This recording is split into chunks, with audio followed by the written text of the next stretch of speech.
Welcome to The Explainer. So today we're diving into something huge, something that's changing everything, artificial intelligence. But we're going to look at it from an angle you probably haven't thought about before, as the new engine of a modern empire. I mean, it all boils down to this one question, doesn't it? This is the headline that stops you scrolling, the thing that maybe keeps you up at night. It's a really simple question, but the answer? Well, it's anything but. And hey, a quick shout out to our friends over at NotYourAdvisor.com for sparking this whole explainer. To really dig in and find some answers, we're going to lean on the incredible work of AI accountability journalist Karen Howe. Her Substack gives us this amazing framework to understand what is really going on here. Okay, so when it comes to AI, Karen Howe says most of us kind of fall into one of three buckets. You've got your optimists who see this techno-utopia coming, then you have the skeptics who are basically bracing for the apocalypse, and of course the haters who just think the whole thing is way overblown. But Howe? She puts herself in a totally different camp, the AI accountability camp. And the whole point of this camp isn't to argue if AI is good or bad. No. It's about looking at the absolutely staggering amount of power. We're talking economic and political power that just a handful of these companies now have. And when you see that level of concentrated power, you have to start thinking differently. Harrow argues that we need to stop looking at these companies as, well, just companies. We need to start seeing them for what they're actually becoming, modern-day empires. So what does she mean, AI as empire? Well, it's a framework that shows how these companies are acting just like the empires of old. It's a system that's literally built on taking resources, using up cheap labor, and then wrapping the whole thing up in this really noble-sounding mission. And look, this isn't just some clever comparison. It's a playbook. Step 1, claim the resources. That's our data, our art, our writing. Then just rewrite the rules and call it fair use. Step 2, exploit labor. From underpaid workers around the globe to, yes, building the machines that automate jobs. Step 3, frame the whole thing as this high-stakes race where they have to win to save us from some evil other empire. And finally, Step 4, justify it all with this grand vision of benefiting all of humanity. And if you think that's just critics being dramatic, listen to this.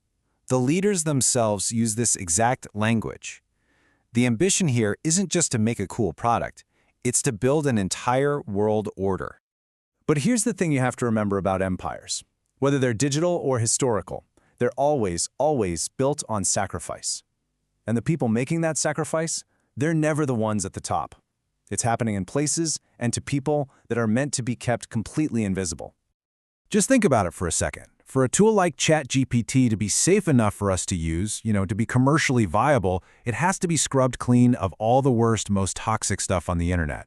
So, who do you think does that scrubbing? Well, a lot of that work happens in places like Kenya, which has become this sort of content moderation hub for the Western world.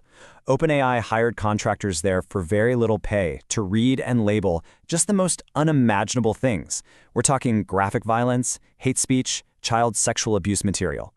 Karen Howe tells the story of one of these workers, a man named Moat Akin, and the work just destroyed him psychologically. He was on the team that handled sexual content, and the constant exposure to that horror, day in and day out, it completely changed who he was. This isn't some abstract cost of doing business. It is real human devastation. Moat Akin lost his family. His wife left him because the job he was doing, a job he couldn't even explain to her, had damaged him so profoundly. The clean, simple, helpful AI on your screen is built on the psychological wreckage of people in these sacrifice zones. So when you hear all this, it's pretty easy to just feel completely powerless, right?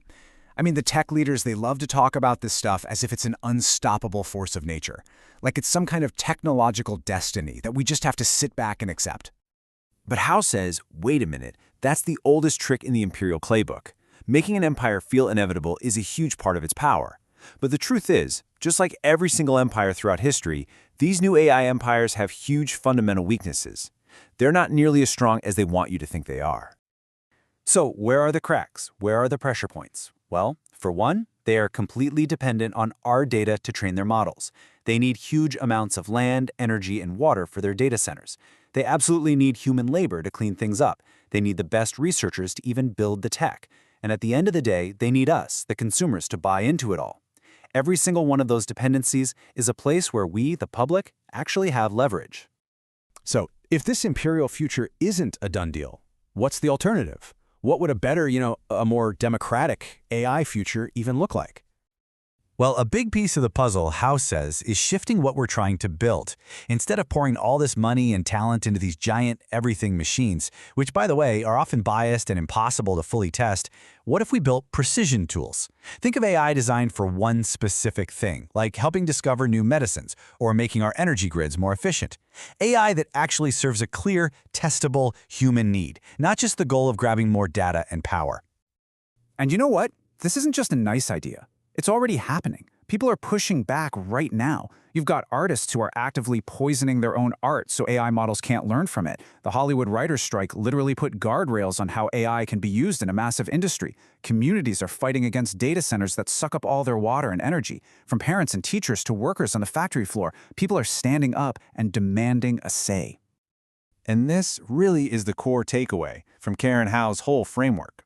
The path forward isn't about waiting for some benevolent tech CEO to do the right thing or for government to slowly catch up. It's about distributed, democratic action.